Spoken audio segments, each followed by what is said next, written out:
of this meeting of the Charlottesville Albemarle Metropolitan Planning Organization Technical Committee is being held pursuant to Code of Virginia's 2.23708.2, which allows the public body to hold electronic meetings in the locality in which it's located, has declared a local state of emergency, and the catastrophic nature of the emergency makes it impracticable or unsafe to assemble a quorum in a single location, and the purpose of the meeting is to provide for the discharge of its lawful purposes, duties, and responsibilities.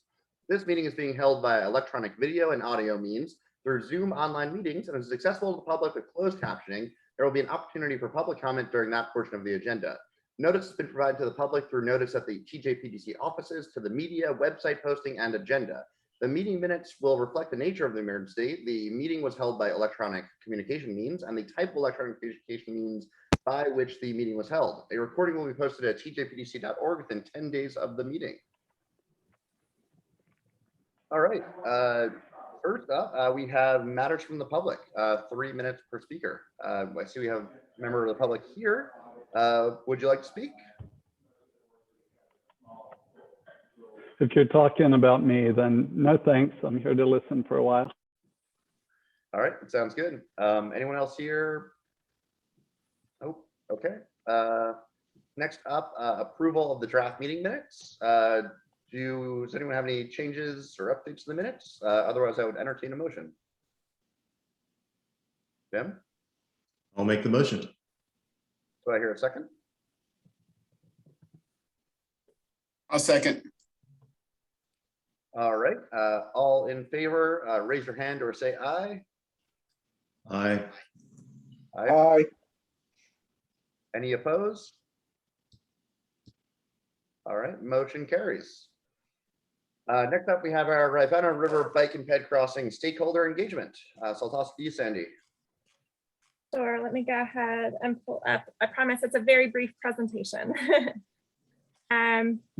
Really what I would like to do today is just to remind you of our process and then get some feedback from you all. Because of the timing of the meetings this month, we will be meeting with the policy board tomorrow, actually. So we have a very quick turnaround, but what I'm hoping to do is to provide a recommendation to them on who should be represented on the stakeholder committee for the Rivanna River Bike and Pedestrian Bridge Crossing Smart Scale Project Development. So just a reminder of the timeline that we're working through and the process that we've been working through. At their meetings in July, the policy board voted to select the projects that they would be moving forward to develop into the round 5 smart scale applications. And so those were the projects that you all had recommended. And then we had discussed with the policy board that there could be up to 2 more significant stakeholder engagement processes for projects. And so the 2 projects that they identified was the Rivanna River Bike and Pedestrian Crossing, which is going to be what we had proposed initially, which is developing a stakeholder advisory committee to work through the selection of the project and what components should go into the project at that point. For that one, the other project, the District Avenue Roundabout project, we are going to do some additional engagement specifically with the communities that will be most directly affected and impacted by that project. But we did not believe that we needed to go through the same type of process. We believe that we needed to engage more specifically around very specific issues and topics. So we will be doing that just through a slightly different process. So if we're following our schedule along the way we have outlined it, then in September, we would like to go ahead and appoint the advisory committee for the Rivanna River Bike and Pedestrian Project. And then those committee members will hopefully start meeting in October if we can get all the actual individuals identified by then. So just as an overview of the process that we're going to go through, we are anticipating that the Stakeholder Advisory Committee will meet monthly, and it will consist of a mixture of state and local government staff, citizens, nonprofits, and potentially private developers. That's one of the things I'd like to talk through with you all today. The meetings will be open to the public, and all the information will be posted online, so it will be a very transparent process. We will incorporate, while we won't necessarily have necessarily every meeting be interactive with the public. We will have opportunities at each meeting for public comments and questions, which if we can respond at the time, maybe we will, or we might do what we did for the Solutions 29 hydraulic small area plan, which is receive comments and feedback at the end of the meetings, and then at the beginning of the next meeting to start the meeting with responding to those questions or comments. And then we will work with that stakeholder committee to develop any additional opportunities for more general public engagement. So that might be surveys or informational webinars or something like that. And then what we're going to be asking the committee to do is to consider multiple factors, work to determine which of those factors should be priorities in considering the project options. And then they will make recommendations for the final project application. In your packet, I had developed a draft list of the potential stakeholders that I thought should be on the advisory committee. So that's in the column to the left. And like I said, it includes state and local government staff, which are definitely stakeholders, trying to identify who are the major organizations that represent the community. So we have PanTops, CAC, and the Woolen Mills Neighborhood Association, looking at some of the environmental impacts, making sure that we are considering transit interconnectivity with any plans for future pedestrian connections. So we wanted to go ahead and include Charlottesville area transit. We have identified a liaison with the Citizens Transportation Advisory Committee to bring information back and forth there. And then we wanted to identify 2 citizen representatives to also sit on the committee. We have gotten some feedback that while these are very important stakeholders, it may not make sense for them to officially serve on the Stakeholder Advisory Committee, and maybe we need to focus on engagement with them in a different way. So that's the Ravenna Water and Sewer Authority, which will be very important to coordinate with, but they may not need to actually serve on the advisory committee. And then looking at the properties that would potentially be impacted by the development, we want to, of course, work to coordinate and collaborate with them to the extent possible to make sure that those are good working relationships. But there was some question as to whether or not they should actually be a member of the Stakeholder Advisory Committee, or whether it would make sense to try to engage them through another process. And then CTAC had some additional suggestions that they thought might also need to be represented or would be helpful to be represented, which include representatives of the City and County Planning Commission, Albemarle Seaville Greenways, and the Ravenna Trail Foundation. So, so we can pause there for a minute. I didn't necessarily indicate that this was something that you all needed to vote on to recommend, but I would like to hear your feedback specifically for these that are highlighted in red, whether it makes sense to have them on the advisory committee or not, and any thoughts you have about the additional suggestions that came from CTAC.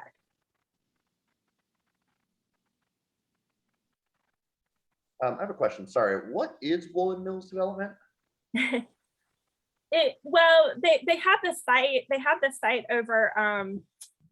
Where is it exactly located? But they've done a lot of redevelopment over there. They put the brewery there, and I'm so sorry, I'm not thinking of any of the names. Oh, it's like the actual Woolen Mills. I got Yeah, you. Okay. the actual like site of the Woolen. Woolen Mill of the mill. Yeah. Okay.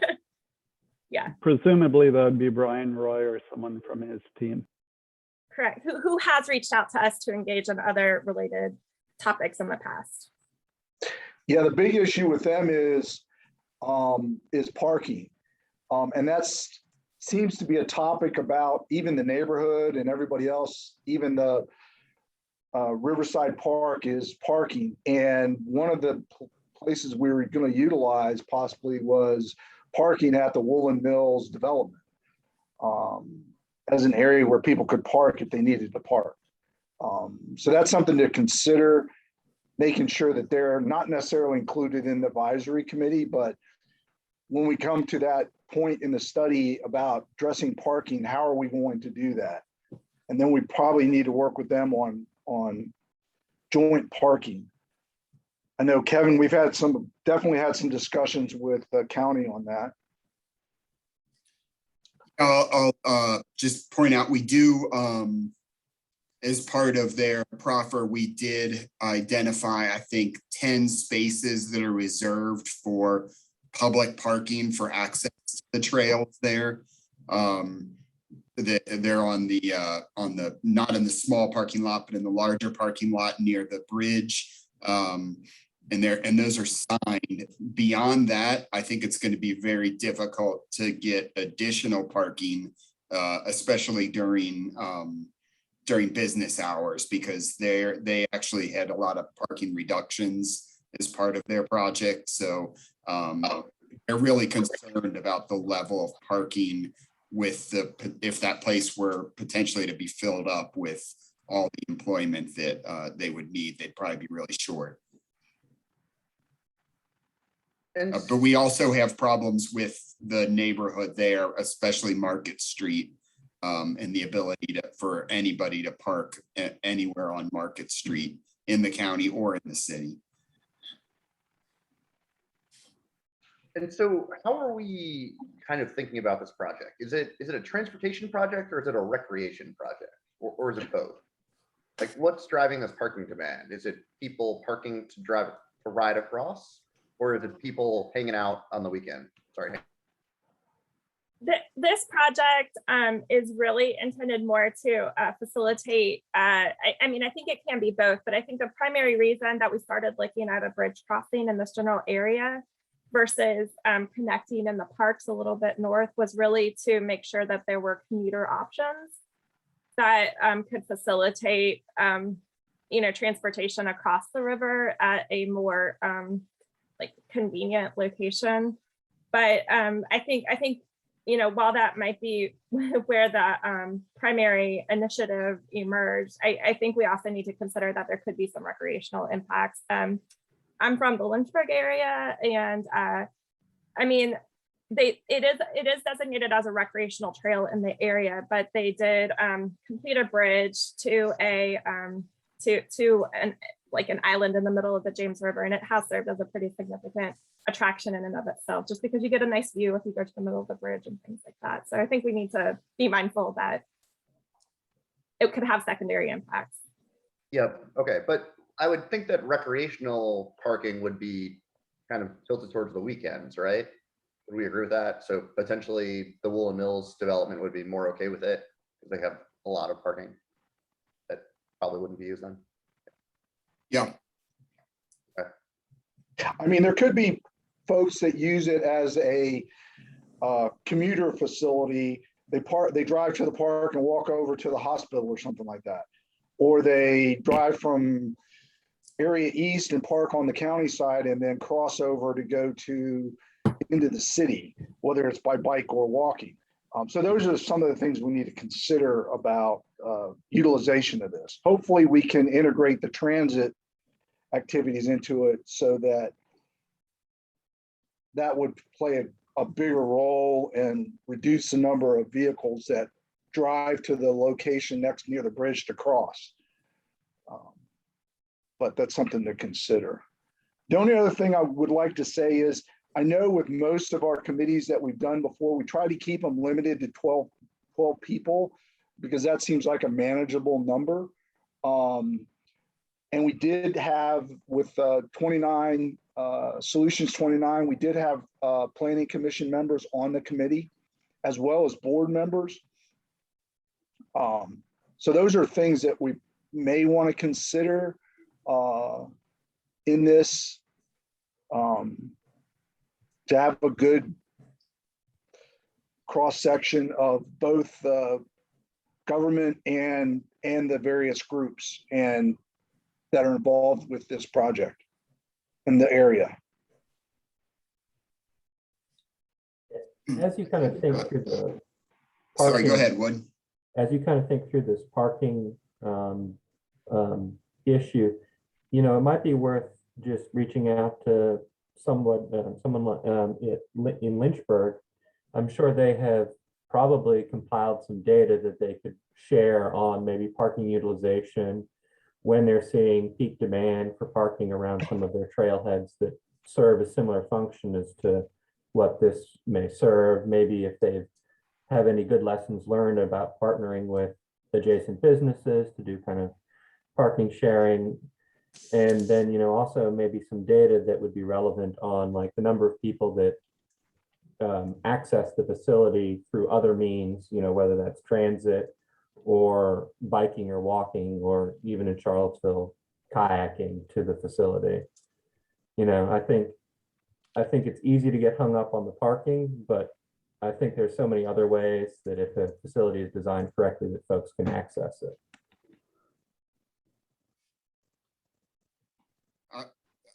Yeah, agreed, Wood. I think, I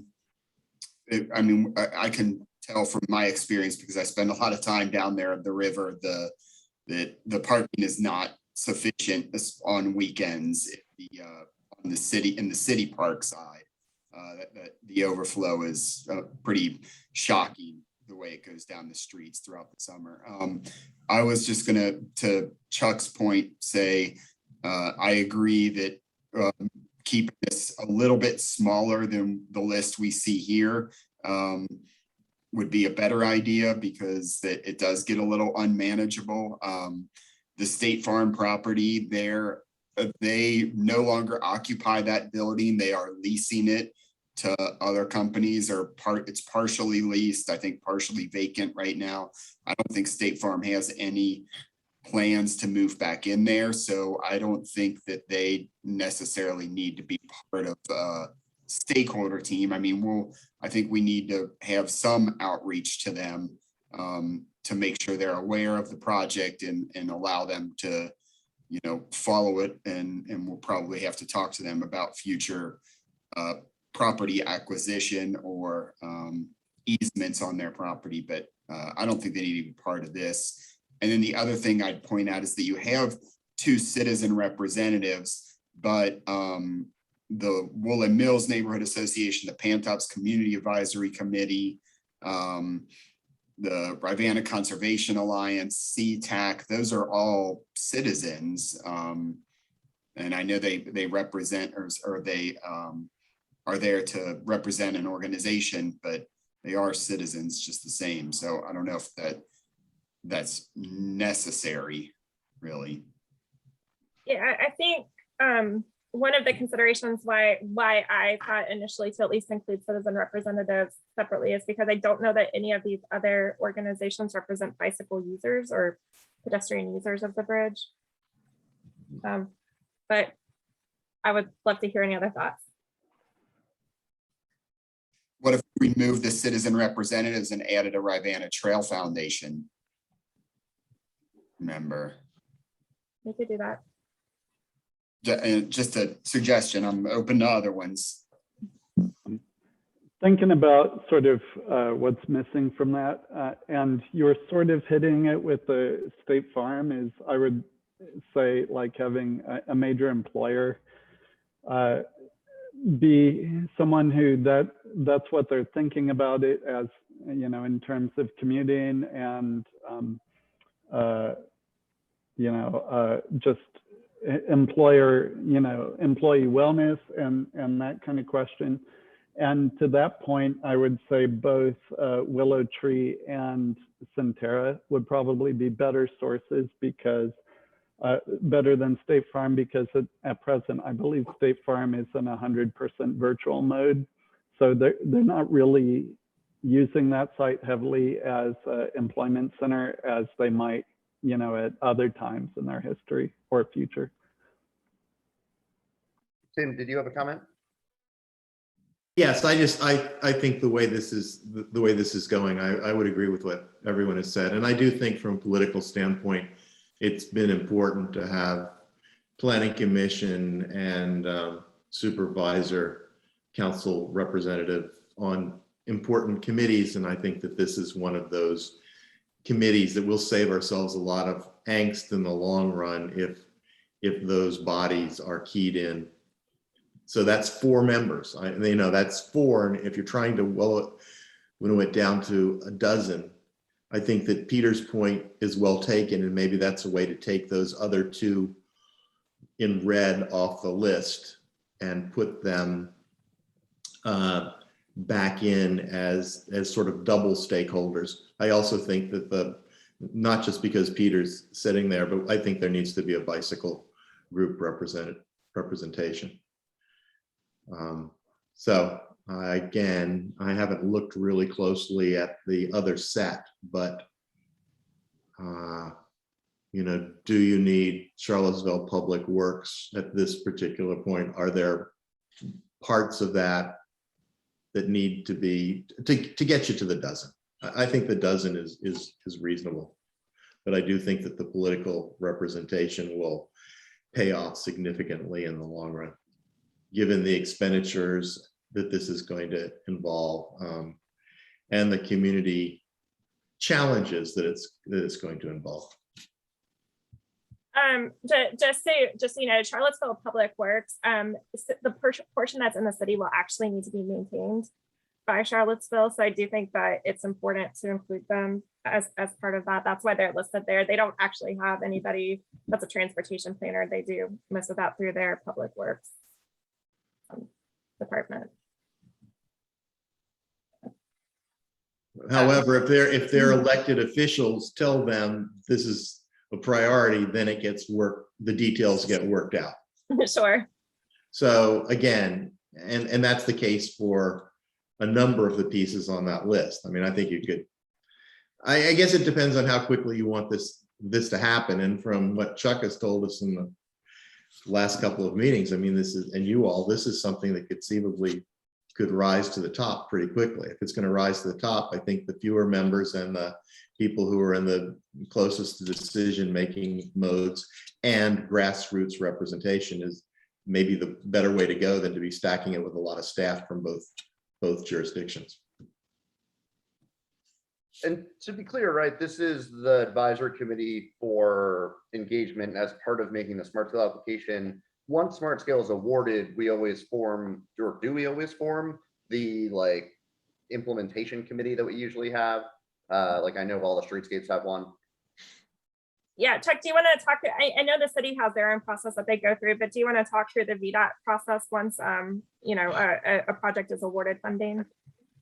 It varies from project to project. I know with the 29 solutions, we had a ongoing panel that went through the whole process, but that's not necessarily the standard way to do stuff. Normally, we'll just go through the development and then we'll have public outreach at various times during the process. But that's pretty much the extent of it. We will have like access to a website with the information on the project, but there won't generally be a standing committee that's going to be reviewing stuff on a monthly basis or something like that. The only thing that normally we have would be like I said, a public outreach meeting where we have either a formal public hearing or a public informational meeting. And that's something we would work out, and that varies with project to project what type of meeting we have. But that's pretty much the extent of most of our activities during project development and construction. Gotcha. And then I guess my big question is, what's the objective of this advisory committee? Like, is it just to kind of talk to everyone and make sure everyone's on the same page? Or is it to down select from the 2 concepts or 3 concepts to 1 concept? Yeah, it's really intended to make sure that all the to really prioritize how to select the project, make sure that all, I mean, maybe not all, to the extent possible, make sure as many potential mitigating factors are as stressed as possible up front. So I'll just quickly go to the next slide because that might help a little bit. But basically what we're going to be asking, and we've already started, and again, this first list is the list of potential factors that will need to be considerations as far as selecting the project. And then CTAC again added some additional factors that they thought should be discussed. So what we're going to be doing with the committee is really asking them to prioritize the importance of, I mean, some of the factors are not negotiable. And some of the factors, it's really a matter of prioritizing what's more important to you. Is it you know, making sure you have a really nice bridge that looks really nice, or is it more important to make sure that we're mitigating flood impacts, you know, something like that. We're going to ask them to really prioritize the factors. And so we don't want to generate necessarily a lot of additional options, because if we do that, we're just not going to be able to necessarily move forward in having a project application ready in the time frame.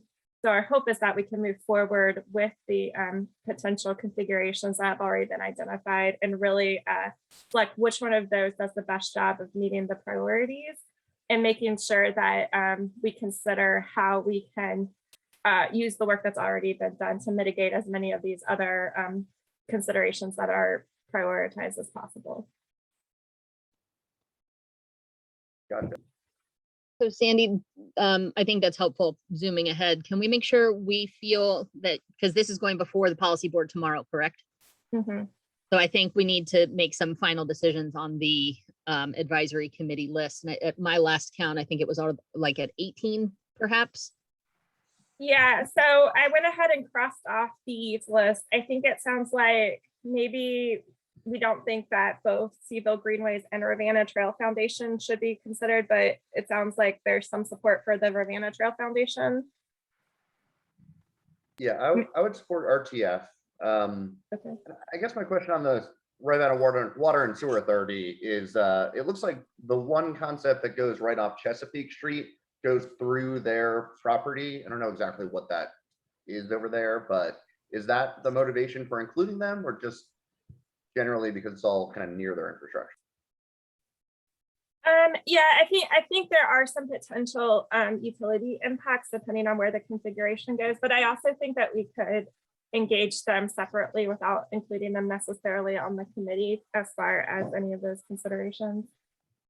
As part of the process, we'll have to review where the utility impacts are and adjust accordingly. I mean, we don't necessarily have to coordinate that with the Water and Sewer Authority. That could be something that's done offline. But obviously, we're not going to hopefully we're not going to have to affect their facilities there at all, even though we might be crossing the right of way. Great. And will all these stakeholder advisory committee meetings be noticed and open to the public in case someone who's not appointed to it needs to make a comment? Yeah, so the hope is that there will be a standing time each month. So we won't necessarily go through a notification period each month, but it will meet at a standing time. The meetings will be open to the public, they'll be recorded, and there will be a standing opportunity at the end of each meeting for public comments. Right. Yeah, I know I'm not technically I might agree with the removing 2 citizen representatives. You know, I think we are covered as far as citizen input, whether they're speaking on behalf of being a bicycle rider or on behalf of other riders or behalf of people that may use it within the neighborhood. But I think if we really have to cut somewhere, we can say we have citizens covered. Yeah, I was going to ask about either that or potentially whether or not Parks and Rec needed to be on the actual committee versus maybe having fewer staff from the localities themselves and making sure that the staff that are there are, you know, coordinating. Yeah, I was going to say that I know in the committees we've had before, I don't think we really had staff on the committees. Yeah, I It think was mostly we had board members, we had planning commission members, we had mainly business owners were represented, but we're talking about a little bit different scenarios. When you're talking about hydraulic 29 and 29 solutions,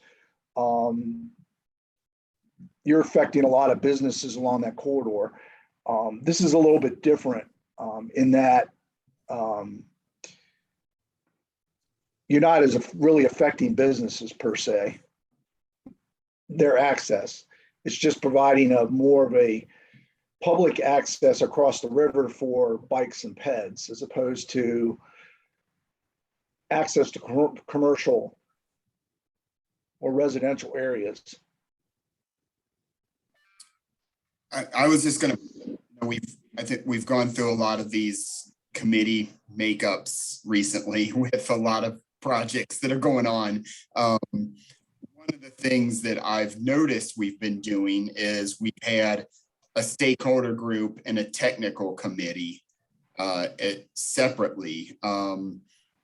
You know, a lot of the folks on this list may be able to be broken off. I don't know how this is going to be set up, but if you're coming to say this meeting, the MPO Tech Committee meeting and or the MPO Policy Board meeting, and giving them the opportunity to weigh in on these things at those times, giving us and them that opportunity, do they all need to be part of the stakeholder committee as well, or does that end up getting redundant?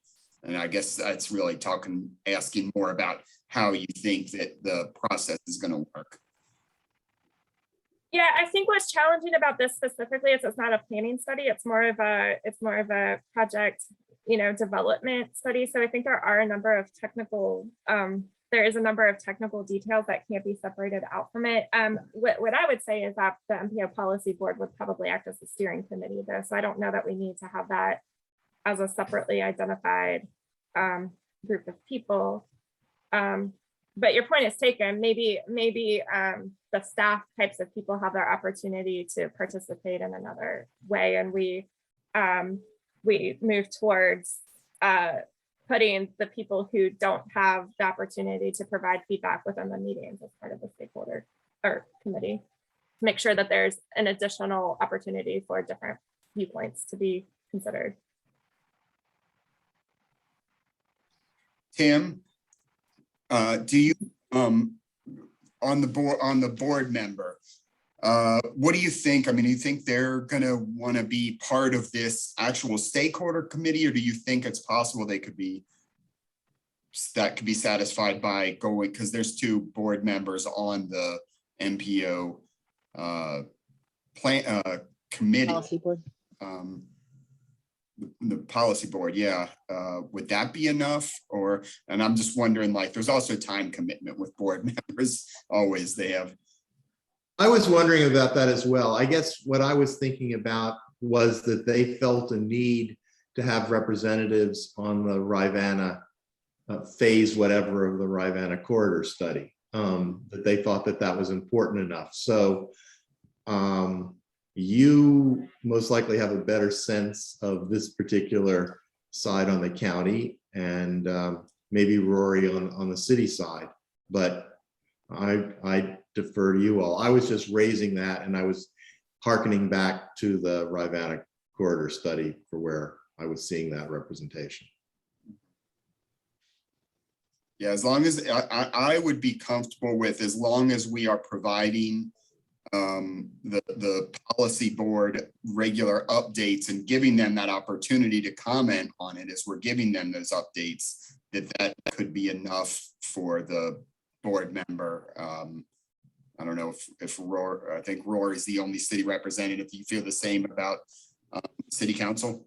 Yeah, I don't know that I can necessarily speak for them, but my impression of everyone on council is that they are very overbooked and want to minimize additional things to sit on, and that they're okay with kind of delegating. I mean, especially if there's a planning commission member on it, I think that kind of gets to it. I think probably tomorrow you'll be talking to actual city councilors, and they'll probably be able to say definitively whether that's true, but that would be my impression, at least of this current council. I'm good with that.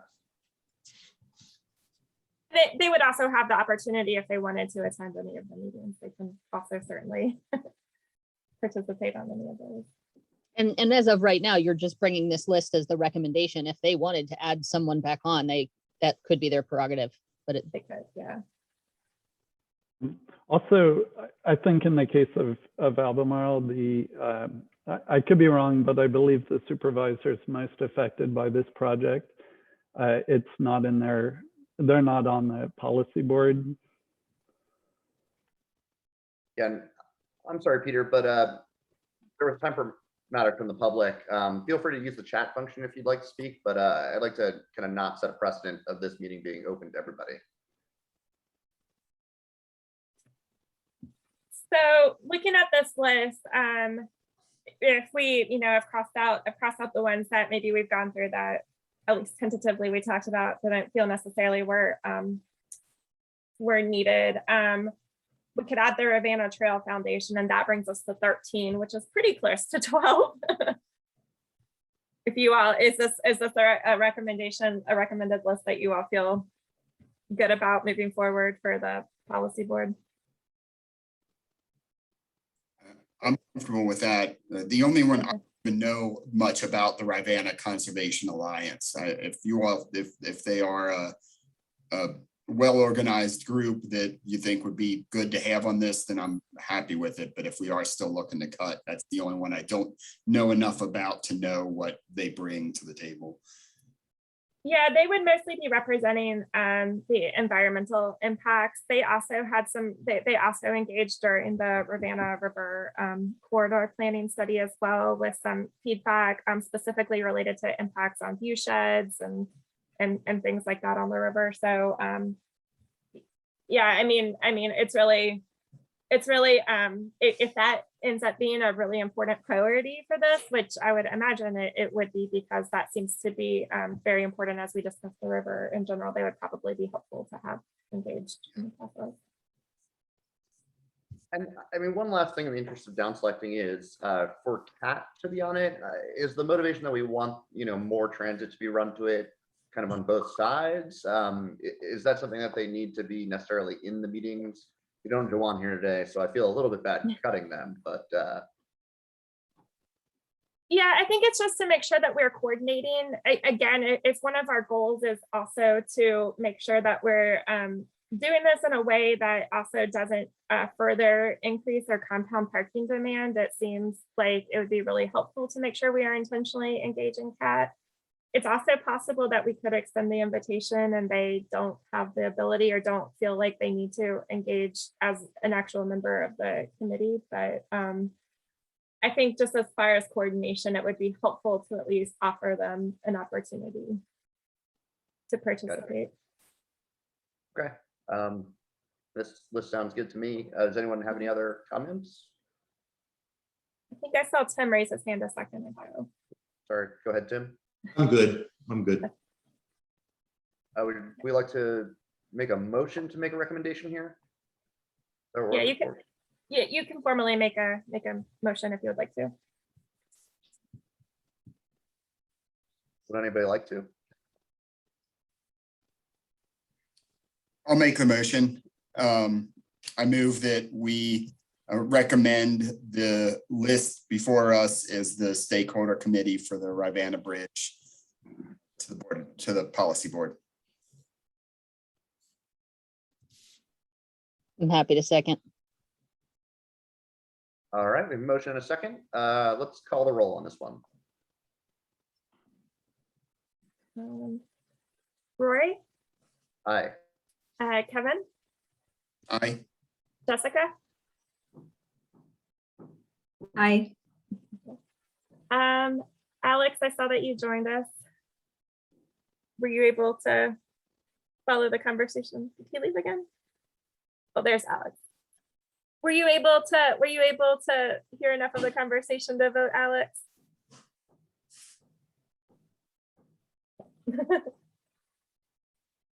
Christine? Yes. Janetta's not here. Stephen is not here. Tim? Aye. Dewan is not here. I don't see Bill Palmer. Sarah? Aye. Chuck? Aye. And Wood?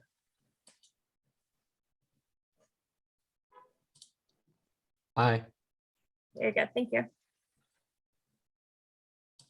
Great, so motion carries unanimously. Thanks, Andy.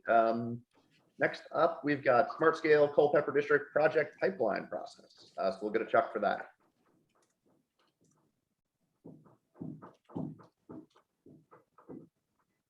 Unmute my mic here.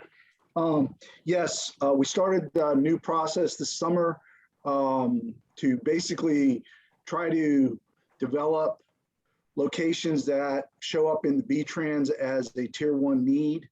And 2 locations were identified in the Albemarle County area. One of them was Pantops from Hanson's Road to the interchange, and the other one was the 22-250 intersection out in Shadwell area.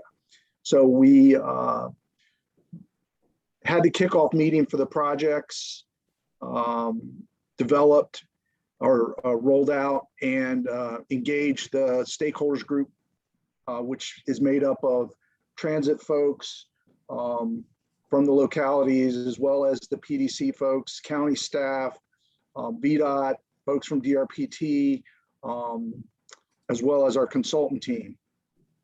And we've done some data collection. We're reviewing the crash data now and the count data now, and we will be coming back to the stakeholders group probably early October to present those findings, as well as some preliminary ideas for solving those issues. That's pretty much where we're at. We're rolling out a website. I think it goes live October 28th or September 28th. That will have the material available for public consumption. They will also be doing a media push on the process and rolling it out to everybody, making everybody aware of it. So it's, but this is something that they definitely want to move forward in the future. We identified 5 locations across the district as part of this process. And like I said, we have 2 in the Albemarle County area. Any questions?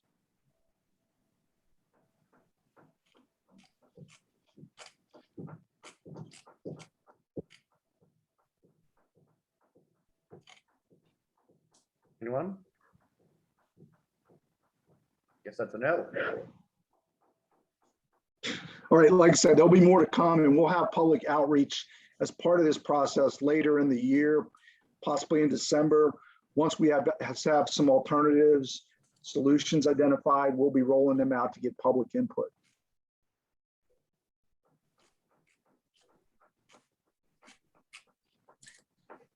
Chuck, did you say there are public meetings going to be scheduled? Yes, we're going to have a public outreach effort, mainly a push of material out, as well as push for the website, so that people can start to see what we're looking at, what the crash data is, it looks at, what the congestion and the count data looks like. That'll be going live end of this month. And then in December, we will be coming back with a actual public outreach effort and a public survey, and to get public input on both the goals and objectives, as well as input on some preliminary alternatives that we put together. And we'll be reaching out to the stakeholders group in October with some of that preliminary information in preparation for those public meetings in December.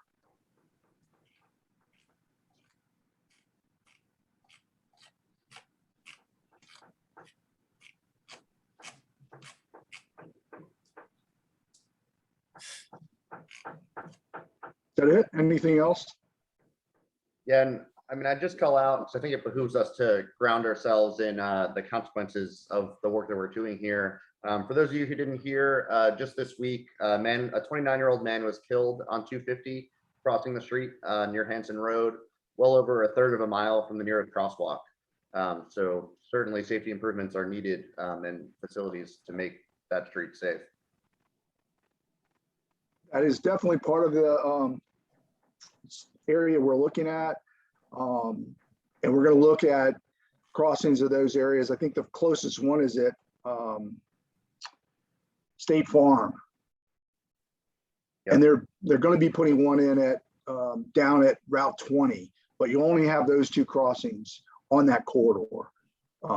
So that's something we're going to be looking into to see if there's any opportunities, and possibly look at grade separated crossings for pedestrians and bicyclists, if there's some opportunities there, as well as I know there's a transit study going on for the Pantops area, and we're going to look at opportunities to for assistance with where those pickup locations might be, if we need to actually add something to the project for bus stops, park and ride lot that we're short on now since the one closed down at the shopping center down by the river. So we're looking at all that stuff as part of the study. Sounds good. Thanks. Tim? I remember from my work with IDOT in Iowa that there were segment divisions and accidents with varying degrees up through fatalities gave points to these segments and how the segments were ranked for improvement. I wonder if you could just very briefly tell us about that. Let's say Route 20 intersection with 250 going west towards where, what would it be? Maybe the entry to Centera on the south side. How are those segments then broken up in VDOT's evaluation process? And now that we look at crashes, and then we group them both by segment, by intersection, and then they're ranked across the district. This corridor has, I think, 4 segments on it that are ranked, as well as several intersections. So we're looking at all of that. And it's not necessarily both directions, it's bi-direction. So that's part of it. V-Trans looks at that too and incorporates that into their evaluation, where they look at what the highest priority needs are. I think one of the segments is ranked 13th in the district, and those are ranked by mile crashes per mile or something like that. I can't remember exactly, but we haven't had that updated recently, so that's part of the process. We're trying to work with central office on getting that data set updated, because we haven't had a new data set since 2018. So is there, in Iowa, there was, for those at least of us that were in the education community, there was a way for us to be able to access that GIS and those GIS layers, and we could actually go to those segments.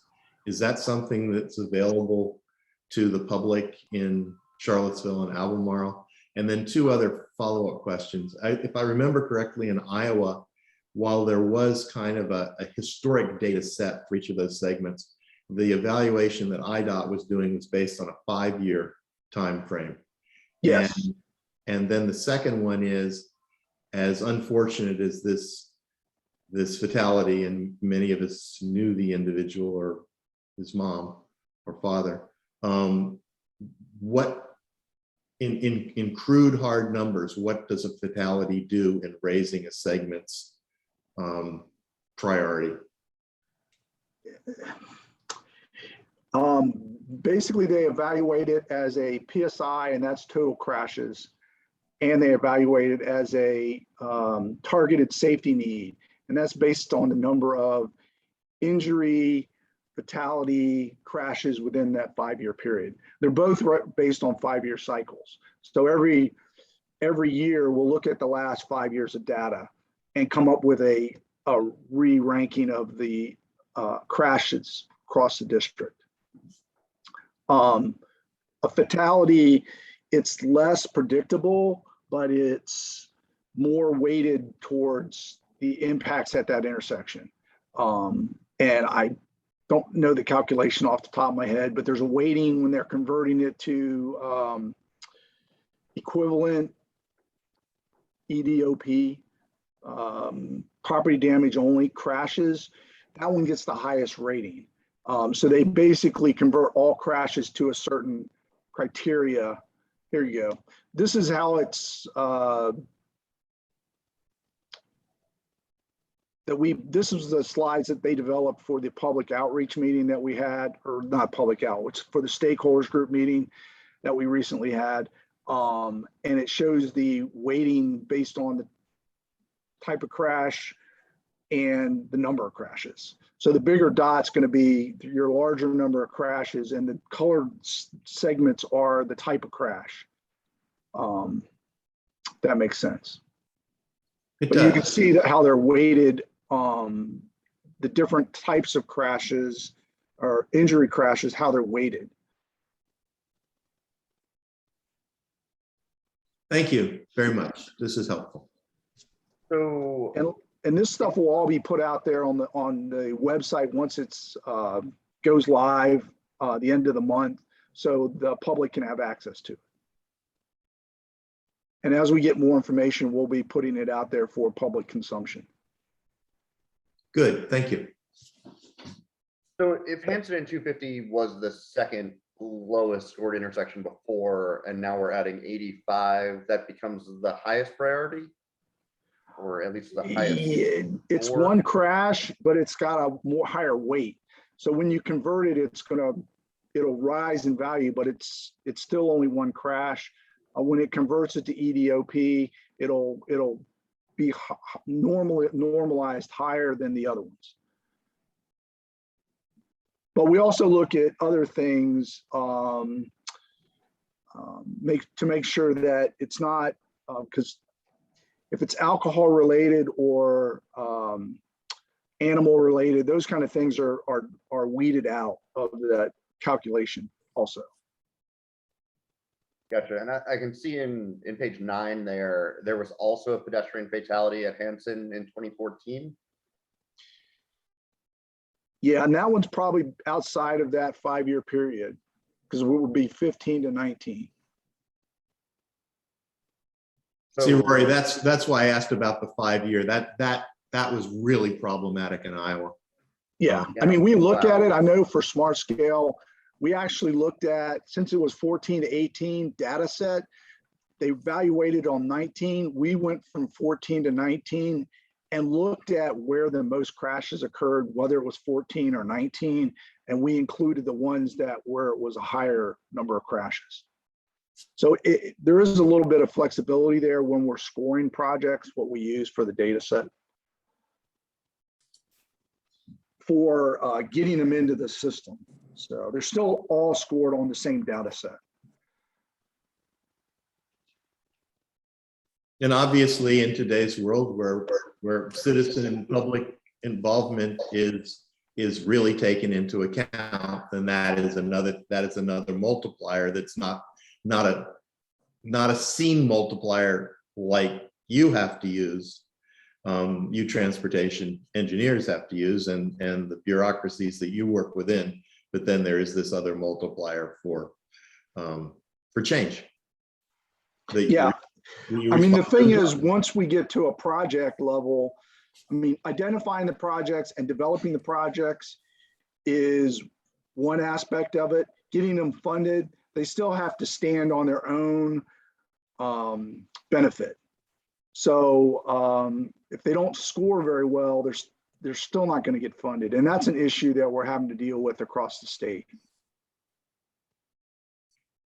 I remember and then I'll stop on this because it's just what you all deal with and the frustrations that we all deal with. But I remember one particular really dangerous rural segment in an intersection in Iowa, rural intersection, where there was a fatality outside the 5-year count, the 5-year time frame historically, and then there was a new fatality in the time frame that didn't count in that. So you had 3 fatalities and only one was counting in the data to make the decision. Yeah, that's correct.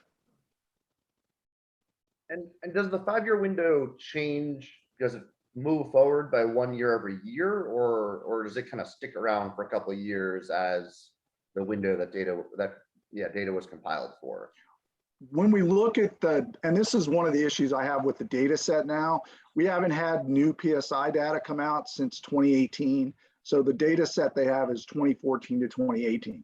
We have new data, it's just they haven't processed it to provide a ranking.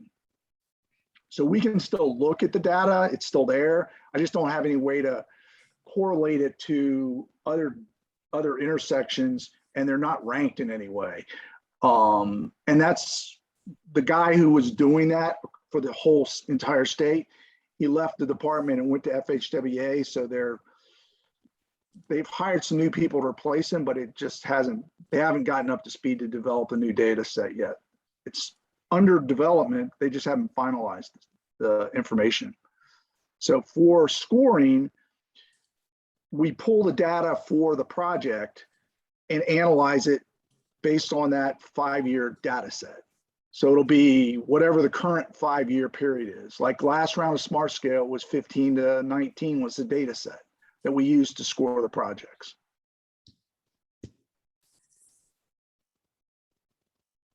So for this coming round, it's going to be 17 to 22 or 21 or 16 to 21, 17 to 20, 17 to 21 will be what we use to score the projects. And we don't even have the 21 data yet. I mean, we can go look at it, but it's not a complete set yet.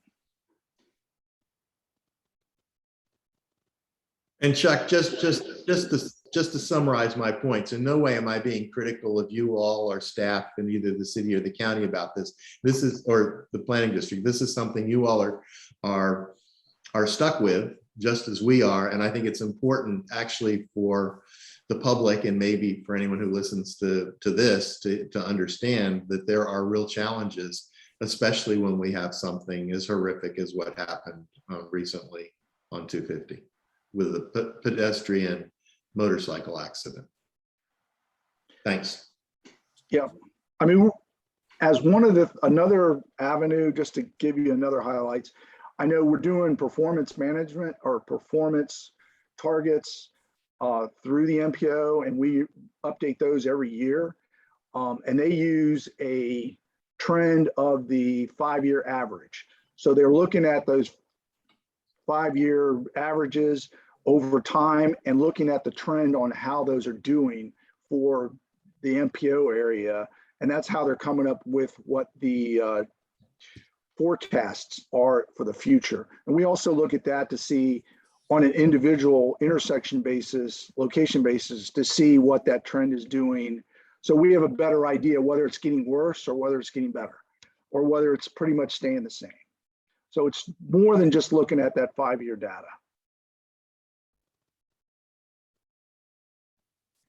I'd just like to add another element to this. And I know this is not part of what we're looking at, but I think it speaks to what both Tim and Rory are talking about in the safety and especially like concern for pedestrians. I think that this one now is actually the 4th pedestrian fatality in the past decade on this segment of Richmond Road from the city line out to like Peter Jefferson Parkway. I think it's the 4th pedestrian injury or pedestrian death we've had. And I'm looking at the data now, and it looks like there's a number of pedestrian severe injuries that have occurred as well in that period.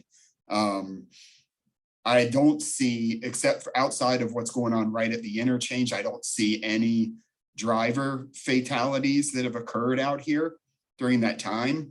And the county has been trying, and I know this is not what Charles is or what Chuck is working on. Chuck's working on like the long-term issues, but we have, as a county, tried to get pedestrian crossings put out here a number of times. Even State Farm, we pushed for that for I think 3 years before it was finally agreed on to get the crossing there.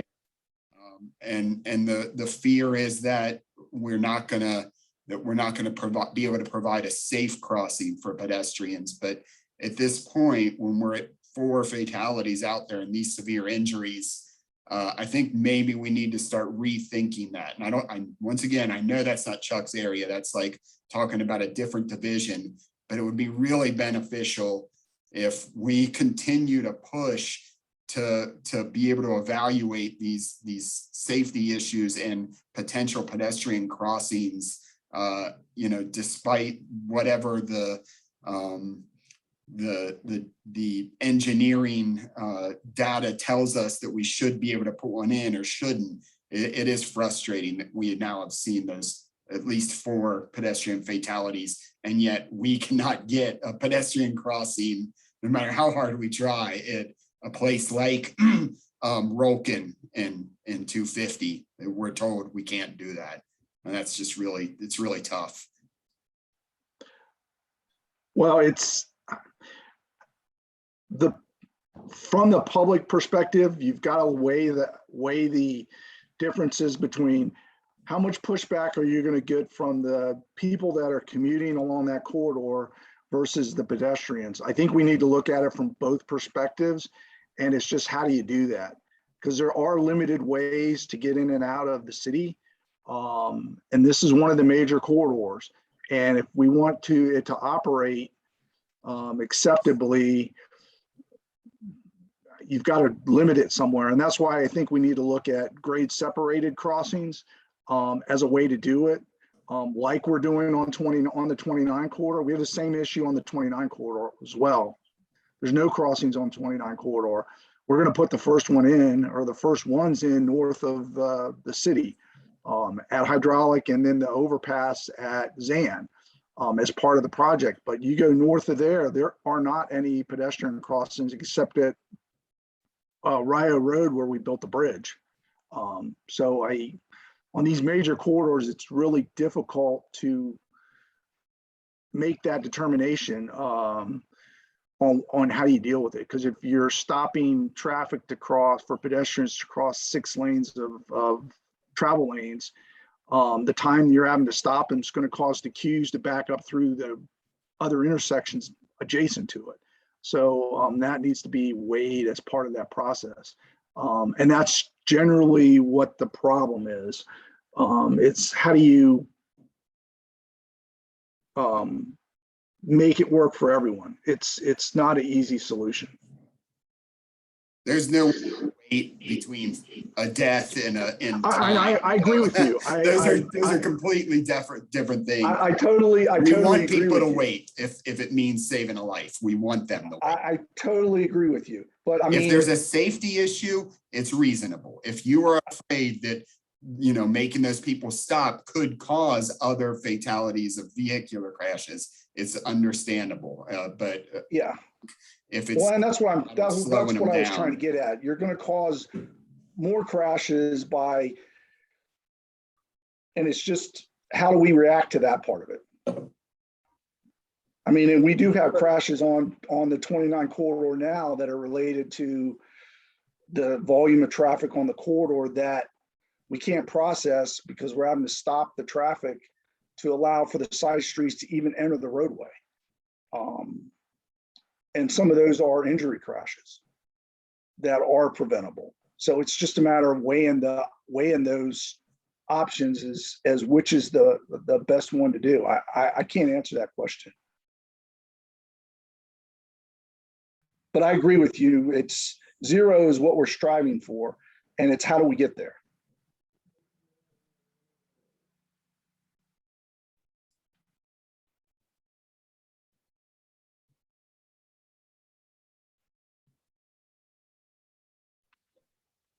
I mean, I guess my question is, if we're talking about backing people up, potentially causing crashes, we're talking about relatively low speed, like rear ends, right? Where at most it would be a minor injury. And then on the flip side, we have people actually dying trying to cross the street. And I mean, if the thing blocking a safe way to cross the street is just level of service or seconds of delay, I mean, this just doesn't seem like a tenable system.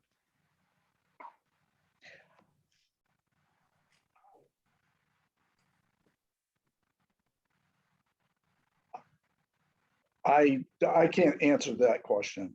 I mean, we try to process the traffic as well as we can based on the corridor to push traffic through that corridor during the peak hour. During the off-peak hours, there's a lot more latitude.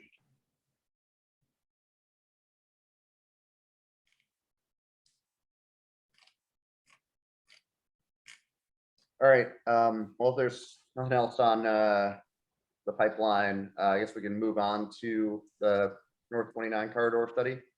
Lucinda? Thanks, everybody. I hate to follow that. But that was a good discussion. I'm going to share my screen. And I've presented this to you before the corridor study. So this is an update of the corridor study. It's being, not sure why it's not changing slides.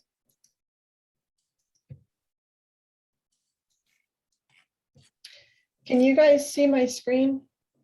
And now I'm frozen. Yes. Huh, okay, my computer's frozen. Anyways, the 29 corridor study had a public meeting last week. This is the study that goes from Airport Road to up to Deerfield Drive in Ruckersville. And I'm just going to stop sharing because I can't even do that. It goes from Airport Road up to Ruckersville, Deerfield Drive, and we're looking at the corridor. And we're looking at improving traffic for that area. We also have had several pedestrian fatalities up in the Ruckersville area, but I think that most of them involved alcohol, so I don't know if they're included. And we had a public meeting last week. We had a big turnout because the neighborhoods at Fry's Mill Road and Burnley Station Road, that intersection with 29 has a stoplight that the community really likes and wants to keep. And they heard that we were considering an R-cut for the intersection improvement with this study. And they came out to express their concerns about losing the stoplight. We have a survey that is going on until the end of October. It's available on the website, and you can reach the website through the TJPDC webpage, or there's also a VDOT website. And the existing conditions report is now in your packet. You should have received it with your agenda packet. So that's completed, and they're starting to work on the alternatives, and then we'll have another public meeting to review the alternatives with the public. Any questions? I'll just point out that I think we were a victim of next door at your meeting again, and I don't even think they heard that that we were putting in an R-cut. I think someone started a rumor that we were just removing a signal. As you know, we heard some people call in with that comment that we were just removing a signal, and it sounded like they had gotten misinformation from the public. So that was unfortunate, but other than that, I think the meeting went well.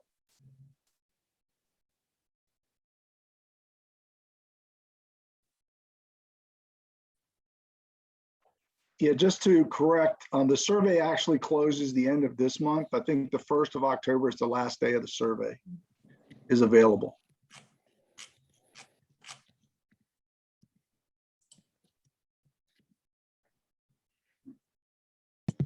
Looks like Lucinda might be frozen. Yeah, I don't know if you guys can hear me. It goes in and out. Yeah, we can hear you. Oh, okay, sorry.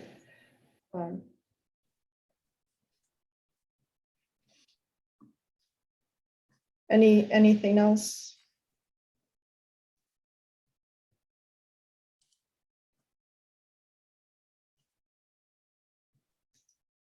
Well, that's all I had. All right, thanks, Lucinda. Next up, we've got staff updates. So Sandy with the RFP.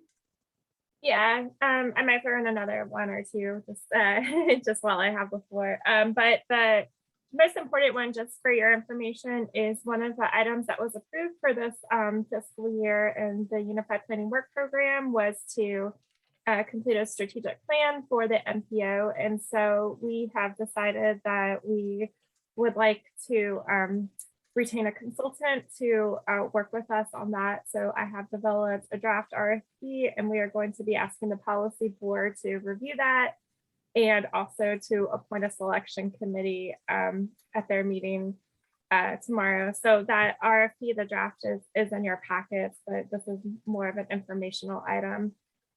While I'm giving updates, I just wanted to mention that tentatively our next meeting is planned to be in person, pending any sort of action that Charlottesville may take to extend their state of emergency. But barring that, we will plan to return to in-person meetings next week or at our next meeting. And then the other thing I want to mention is that we are still tentatively planning a joint meeting with the Stanton, Augusta, Lanesboro MPO in November.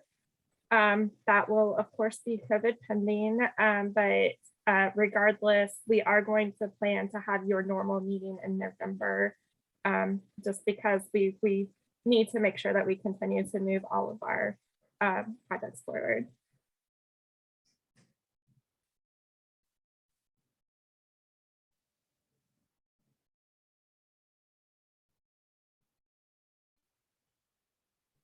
And I just got one tweak to the RFP that hasn't gone out yet. I think it says Citizens Technical Advisory Committee, and I think it's supposed to be Citizens Transportation. Thank you for catching that. Yep. And do we have Sarah with us here for a Rideshare update or any other questions on those staff updates? All right, go ahead, Sarah. Yeah, I just have a couple of quick things. I think you guys at the last meeting heard me mention that we were working with both CAT, Jaunt, UTS to roll out some programming for Tri-Transit. There has been some changes with the state and how they're doing that program, but we are moving forward on our end just with some general information.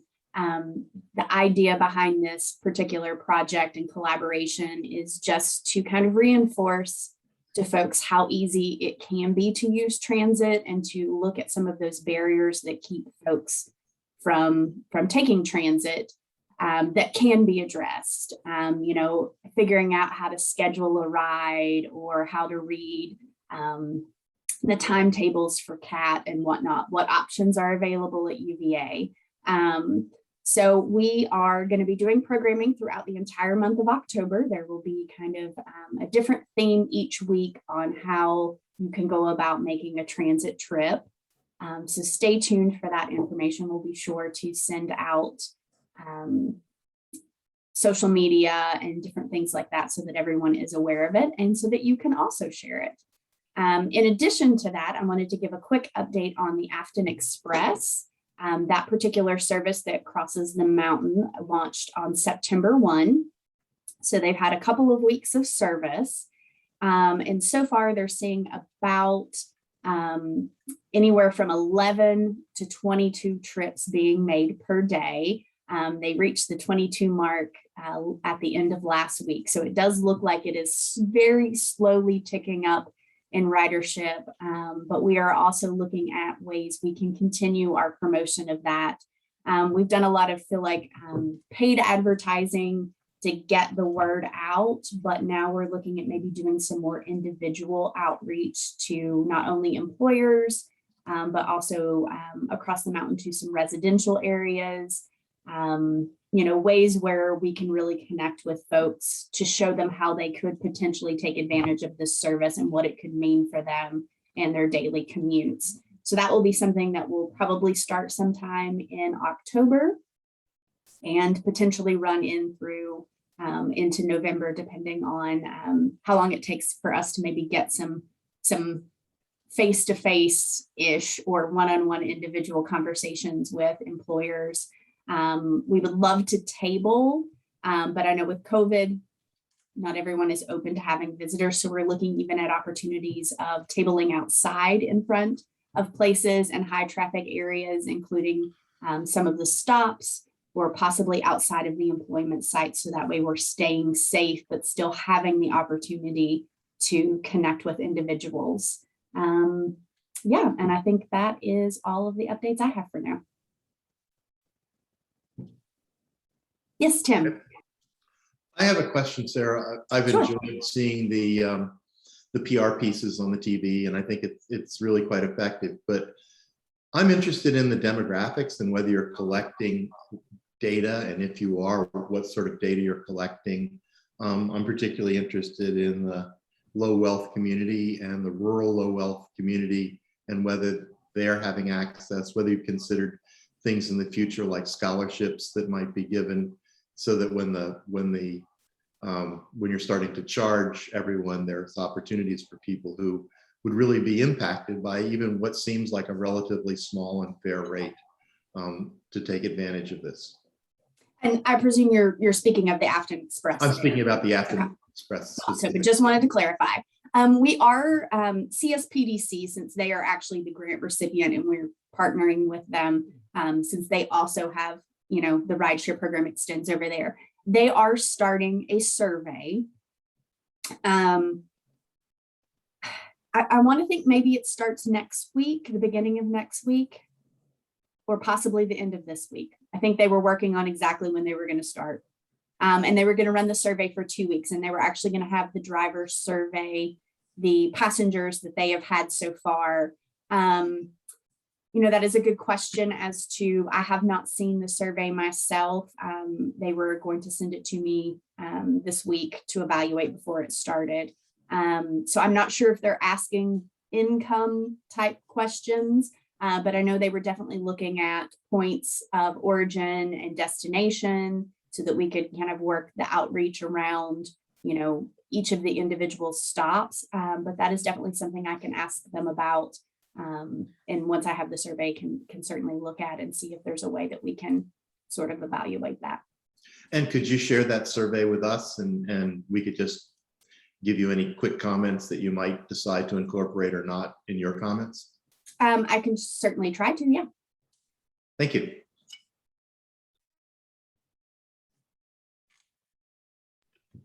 Other questions for Sarah? All right, thanks, Sarah. So next up, we've got roundtable updates. So I guess we'll go around the room. Start with Wood. Sure. Let me pull up my deck here. I got a whole bunch of updates to provide to the technical committee today. I'll start off with the Transit and Equity and Modernization study. This is a very large study that DRPT is undertaking at the request of the General Assembly. We are kind of wrapping up the data collection phase and have been working with our contractor, Kimley Horn, to do extensive outreach to the transit agencies to secure a lot of data related to transit service, location, and quality. That's being analyzed. We have a deadline to produce an interim report and provide that to the General Assembly in December.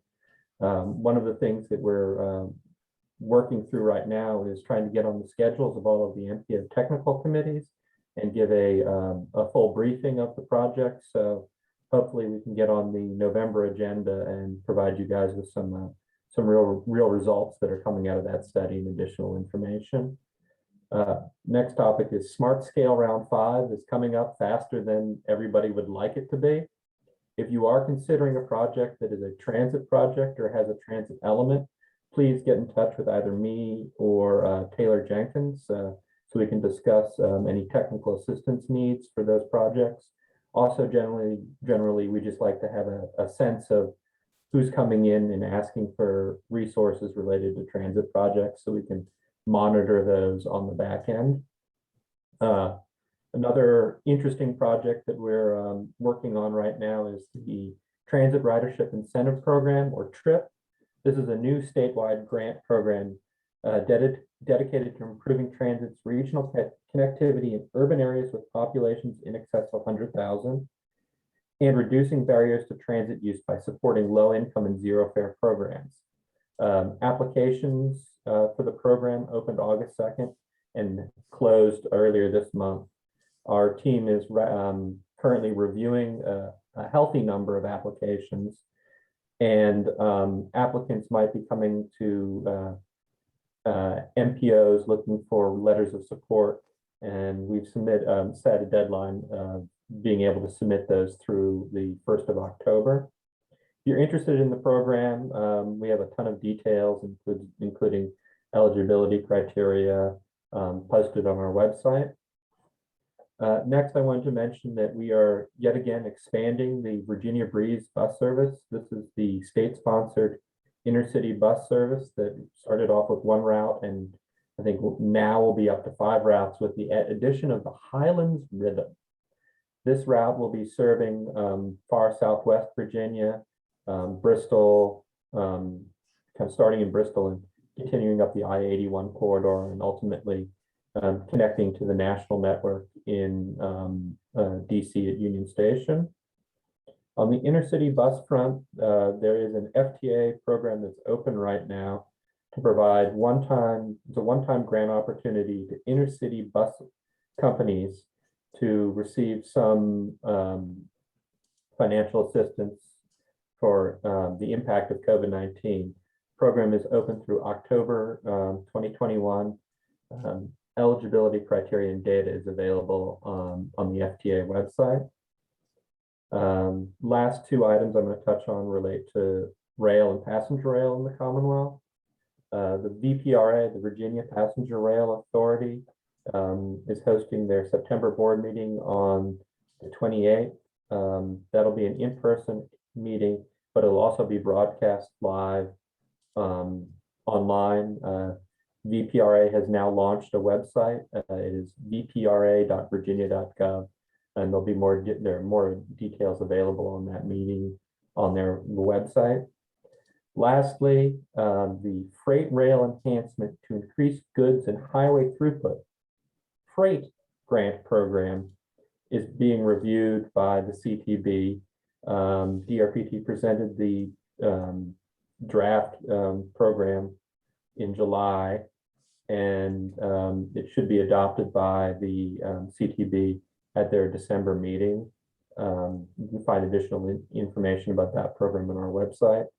We'll also mention that the Virginia State Rail Plan is an ongoing effort that our rail folks are currently working through.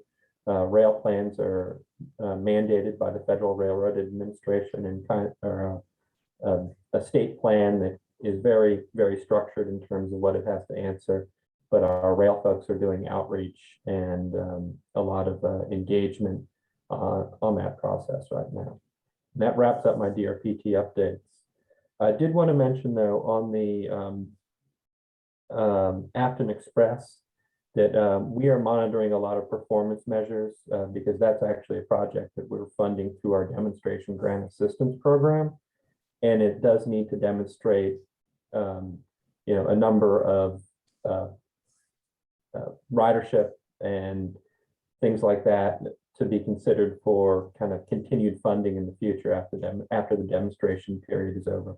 One of the things that we're asking the Bright to make sure they monitor closely is that since this program is being funded with some rural transportation dollars, that it is actually benefiting rural riders, and that's kind of something that we're going to be continuing to monitor and work with them to see if they're hitting the marks on.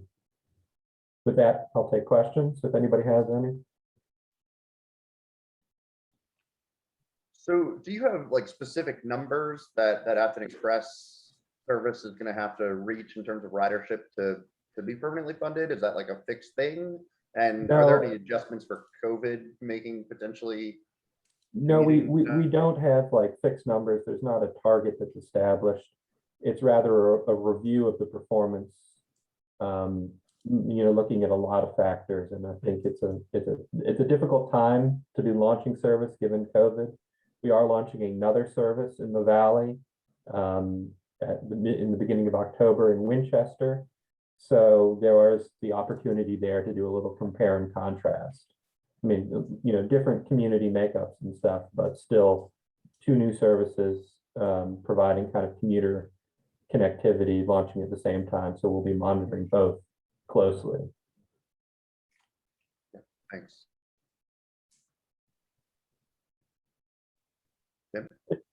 Just a curiosity question, because Bristol is part of a tri-city with Tennessee, 2 communities in Tennessee, is there a comparable one that is taking in Tennessee that's taking people from the tri-cities to say Knoxville or Nashville, and is there one that connects those 2 Tennessee cities to Bristol internally that they have in that jurisdiction, so that we would actually have more potential ridership from those larger cities in Tennessee up the 81 corridor with what's being proposed? Do you know? I'm unaware of what type of intercity bus is offered in Tennessee. I can reach out to our program manager and find out more, but not all states offer intercity bus as a state-sponsored service. Some actually just default to providing those resources in other ways. So yeah, unfortunately, I really don't know what's going on in Tennessee.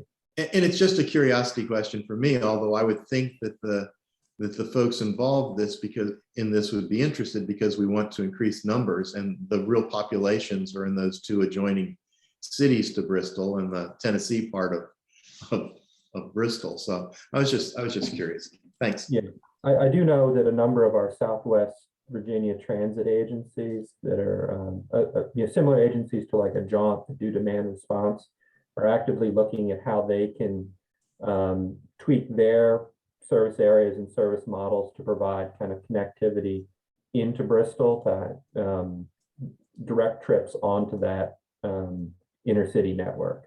I mean, that's more of Virginia focused and rural focused, but there is some effort to kind of cast a wider net. I'm just asking because I am really curious. I'm very supportive of ideas like the Afton Express, which in theory could ultimately affect a number of the communities. I think that we all know that there's a lot of out-migration of workers from Charlottesville, and a significant number from Harrisonburg, Stanton, Waynesboro to Charlottesville. So I wondered because of things like TVA and the Appalachian Regional Authority, and certainly more significant economic issues than we face, whether there might be some interesting models there that would give us something to talk about expanding our regional bases as well. So if you find out anything and you can share it at some point with all of us, that would be great. Thanks. Absolutely.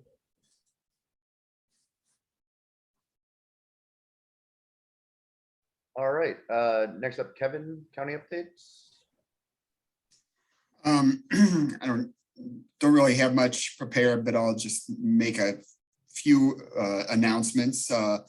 One, we're excited that we are finally getting underway with a number of locally administered sidewalk projects that have been hanging around, and we've been having trouble getting across the finish line for a long time, but they're all under construction right now. And that includes sidewalk on Avon Street Extended, sidewalk on Rio Road East, and sidewalk out on 250 in Crozet, in the Crozet area.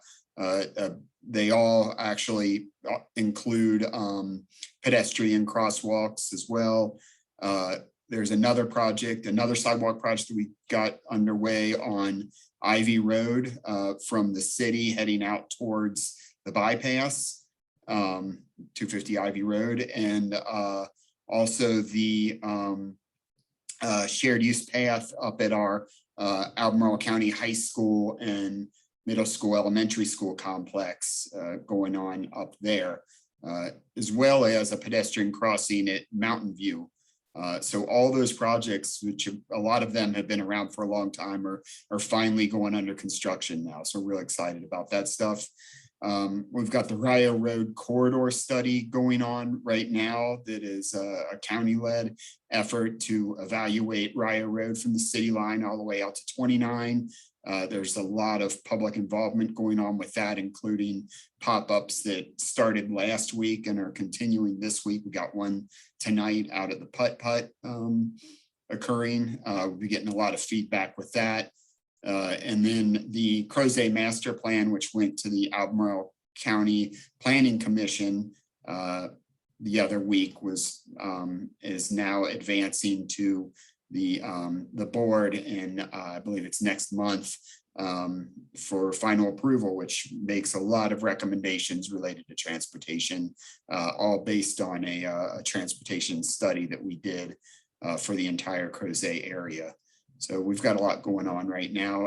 And then other than that, we are also preparing to submit our revenue sharing grant applications for this year.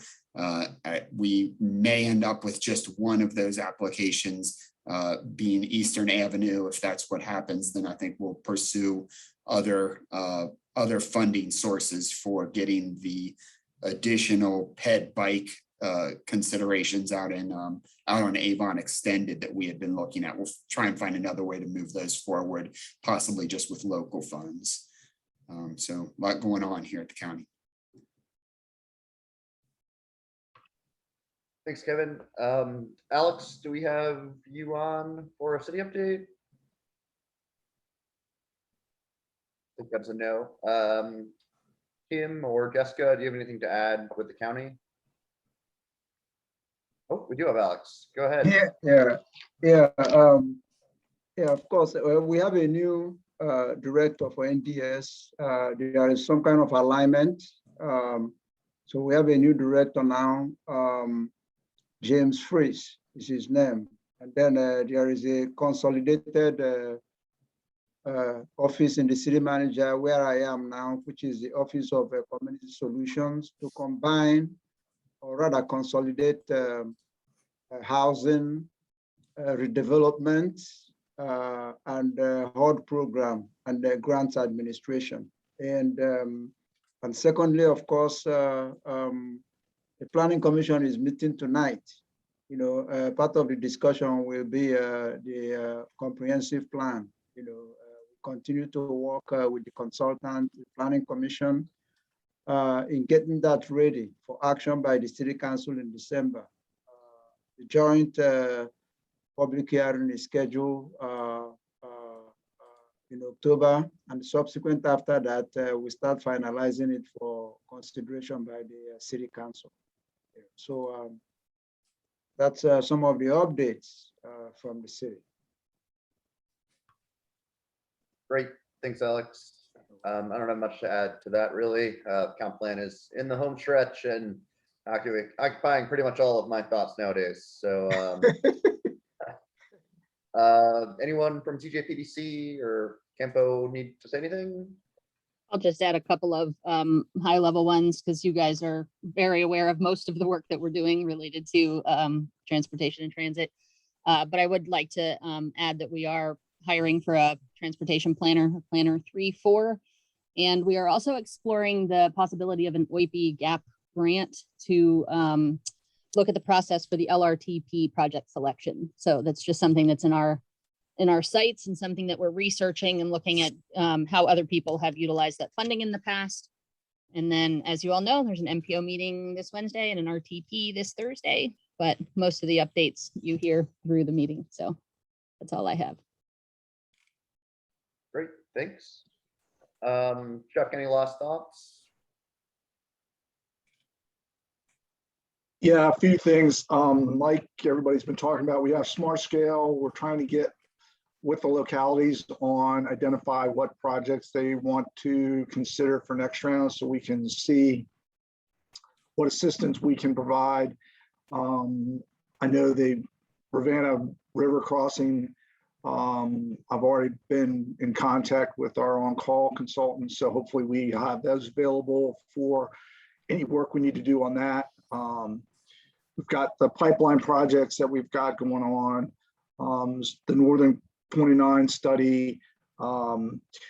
Just wanted to make sure that you guys are aware, at least the MPO is aware, that the safety workbook, target workbook should be coming out soon, and that the revised targets need to be submitted by the February 28th. So that'll be something that we'll have to be looking at the next couple of meetings and getting those adopted so we can get those submitted. That's pretty much it. Like I said, we're trying to move forward with a lot of these studies and getting them underway and wrapped up. Some of them, like I've got one at Zion's, we're still trying to finalize, but we'll see how that works out. So more to come. Thanks, Chuck.